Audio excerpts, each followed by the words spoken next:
Learning disabilities, जिसे कि हिंदी में अधिगम विकार कहा जाता है, एक ऐसा कॉमन सा टॉपिक है जो आपके सीटेट, आपका एस्टेट, मतलब जितने भी आपके टेट एग्जाम होते हैं उन सब में, इसके अलावा आपका जो नेट का एग्जाम होता है उसमें, और आपके जितने भी रिक्रूटमेंट टेस्ट होते हैं, जैसे कि आपका चंडीगढ़ जेबीटी पीआरटी वाला टेस्ट है, या फिर आपका हरियाणा में कोई टीजीटी पीजीटी का टेस्ट है, तो उनके अंदर टीचिंग एप्टीट्यूड का एक पोर्शन दिया जाता है। और टीचिंग एप्टीट्यूड के अंदर जो लर्निंग डिसेबिलिटी है, इससे क्वेश्चन पूछा ही पूछा जाता है। सो आपको लर्निंग डिसेबिलिटीज से एक या दो क्वेश्चन आपके हर एग्जाम में आपको देखने को मिलेंगे ही मिलेंगे। तो बहुत ही इंपॉर्टेंट टॉपिक रहने वाला है। आज की वीडियो में हम समझेंगे कि जो लर्निंग डिसेबिलिटीज हैं ये क्या होती हैं, कितने टाइप्स की होती हैं। सो बने रहिएगा लास्ट तक मेरे साथ इस वीडियो में। और ये जो टॉपिक है आपको आपके एग्जाम में कम से कम 2 मार्क्स तो जरूर दिलवाने वाला है। सो आइए आज की वीडियो है उसको शुरू करते हैं। सबसे पहले हम जानेंगे कि जो लर्निंग डिसेबिलिटीज हैं वो क्या होती हैं। जैसा कि मैंने बताया कि हिंदी में इनको हम अधिगम, लर्निंग को हिंदी में अधिगम बोला जाता है। डिसेबिलिटीज यानी कि विकार, किसी भी तरह की बच्चे को अगर पढ़ने में, बोलने में, लिखने में किसी भी तरह की अगर बच्चे को दिक्कत आ रही है, परेशानी आ रही है, ठीक है, तो वो हम लर्निंग डिसेबिलिटीज के अंदर काउंट करते हैं। तो लर्निंग डिसेबिलिटीज एक्चुअली में है क्या? It is a specific retardation और डिसऑर्डर इन वन और मोर प्रोसेस। और प्रोसेस कौन कौन सी हैं आपकी? जैसे आप बच्चे को बोलने में दिक्कत हो रही है, स्पीच में, लैंग्वेज है उनको समझने में, परसेप्शन में, कोई भी चीज है उसको रिसीव करने में, सीखने में, बच्चे का बिहेवियर आपको क्लास में अजीब सा लग रहा है, बच्चे को पढ़ने में दिक्कत आ रही है, बच्चा स्पेलिंग मिस्टेक कर रहा है, या लिखने में, या फिर उसको मैथमेटिकल प्रॉब्लम है उनको सोल्व करने में दिक्कत आ रही है, मतलब इन सब से रिलेटेड किसी भी तरह को की अगर बच्चे के सामने प्रॉब्लम है तो हम बोल सकते हैं कि बच्चे को लर्निंग डिसेबिलिटीज है।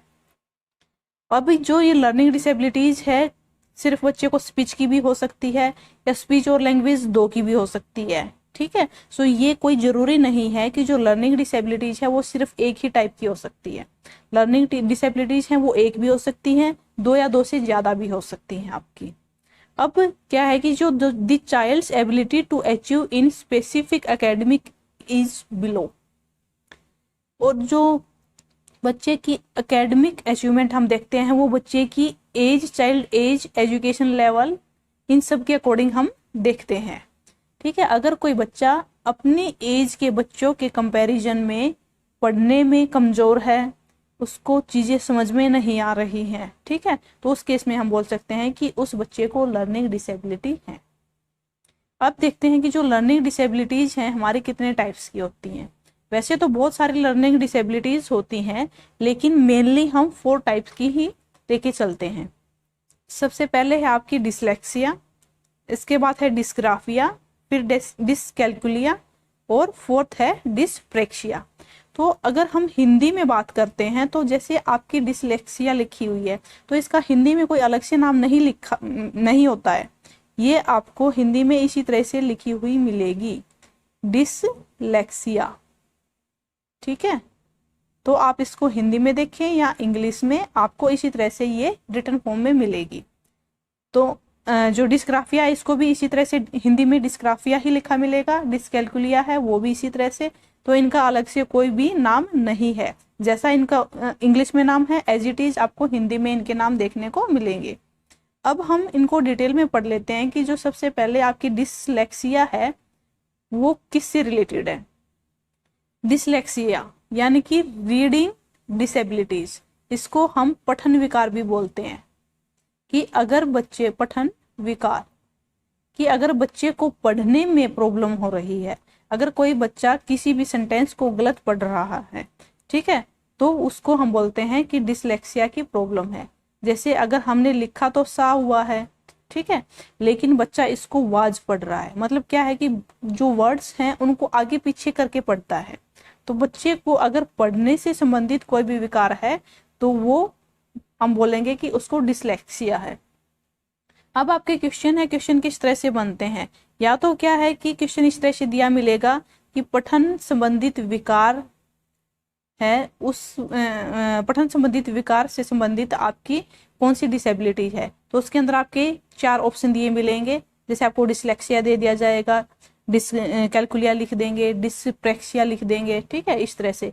या फिर इसका उल्टा भी लिख सकते हैं कि डिसलेक्सिया है वो किससे संबंधित है, आपके पठन विकार से संबंधित है, आपके लेखन संबंधी है, ठीक है। इस तरह से आपके क्वेश्चन है वाइस वर्सा पूछे जाते हैं इसमें। अब देखिए कि जैसे डिसलेक्सिया है वो हम देख चुके हैं कि अगर बच्चे को पढ़ने में दिक्कत है, पढ़ने में यानी कि अगर बच्चे का माइंड लेवल सही है तो वो सारी चीज़ों में बिल्कुल उसको कोई कंफ्यूजन नहीं होने वाला। जैसे कि ए, कैपिटल ए कैसे लिखा जाता है, स्मॉल ए कैसे लिखा जाता है, सारी की सारी चीज़ें वो अच्छे से ऑर्गेनाइज कर लेगा। लेकिन अगर बच्चे को पढ़ने में दिक्कत है तो क्या करेगा वो, जैसे स्मॉल ए है, स्मॉल ए बी और डी है, इनमें वो कंफ्यूज हो जाएगा क्योंकि सिमिलर दिखने वाले वर्ड हैं, उनके अंदर बच्चा डिफ्रेंशिएट नहीं कर पाता है। तो इस तरह की जो प्रॉब्लम है वो होती है हमारी डिसलेक्सिया। इसके बाद हम देखते हैं कि जो सेकंड हमारी डिसेबिलिटी है वो कौन सी है, डिसग्राफिया। अब आप इनको याद कैसे करेंगे, जैसे ग्राफ आप किससे बनाते हैं, जैसे ग्राफ प्लॉट करने के लिए आपको क्या है, हाँ, हाथ की जरूरत होती है, ठीक है। तो हैंड्स क्या हो जाएगा, रिटन, मतलब लिखने से संबंधित। तो इस तरह से आप इनको याद कर सकते हैं कि ग्राफ बनाना है, ग्राफ यानी कि रिटन, लिखने से संबंधित। अगर आपकी कोई भी प्रॉब्लम है तो वो आपकी डिसग्राफिया में जाएगी, ठीक है। इसमें देखिए ये जो लर्निंग डिसेबिलिटीज होती है, इसमें क्या, difficulty in expressing thought in writings, यानी कि लिखने से संबंधित अगर आपकी प्रॉब्लम है तो dysgraphia. Impaired written language ability, मतलब बच्चे को जो लैंग्वेज है, भाषा है, विभिन्न प्रकार की भाषाएं हैं, उनको लिखने में दिक्कत होगी, हैंड राइटिंग की प्रॉब्लम होगी, स्पेलिंग बच्चा गलत लिखेगा, ठीक है। और अपने जो आइडियाज और आइडियाज हैं उनके ऑर्गेनाइजेशन में, मतलब बच्चा जो सोचता है उसको उन्हीं वर्ड में एक्सप्रेस नहीं कर पाता है, ठीक है। अगर इस तरह की कोई भी प्रॉब्लम है तो उसको हम डिसग्राफिया में काउंट करते हैं।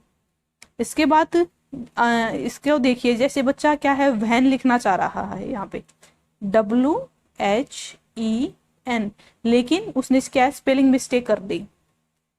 उसने क्या किया, मतलब ये वैन है, इसकी स्पेलिंग उसको समझ में नहीं आई, लेकिन अगर हम इसको पढ़ेंगे तो प्रोनाउंसिएशन तो इसकी भी वैन आ रही है, ठीक है। तो बच्चे को क्या है, इस तरह से लिखने में प्रॉब्लम है वो फेस करनी पड़ती है। इसके बाद हम थर्ड पे चलते हैं, डिसकैलकुलिया। अब डिसकैलकुलिया है यानी कि कैलकुलेशन आप किस में करते हैं, मैथ में। तो मैथ से संबंधित जो भी आपकी प्रॉब्लम होगी उसको हम डिसलेक्सिया में काउंट करेंगे, ठीक है। इसमें जैसे कि आपकी मैथ्स के जो कंसेप्ट हैं उनको समझने में प्रॉब्लम हो सकती है बच्चे को, जैसे प्लेस वैल्यू, स्थानीय मान वगैरह है, टाइम, डिस्टेंस, ये सारी चीजें सीखने में बच्चे को प्रॉब्लम हो सकती है। मैथ के जो फैक्ट्स हैं उनको समझने में दिक्कत होगी। मैथ की जो साइन है, साइन यानी कि प्लस, माइनस, डिवाइड, मल्टीप्लीकेशन, इनके अंदर वो मिस्टेक कर देगा। सपोज कीजिए A+B है तो बच्चा क्या है, प्लस को है प्लस, और जो मल्टीप्लीकेशन है उनके साइन में बच्चा कंफ्यूज हो जाएगा, ठीक है। जो साइन है, साइन से रिलेटेड बच्चे को प्रॉब्लम आ सकती है।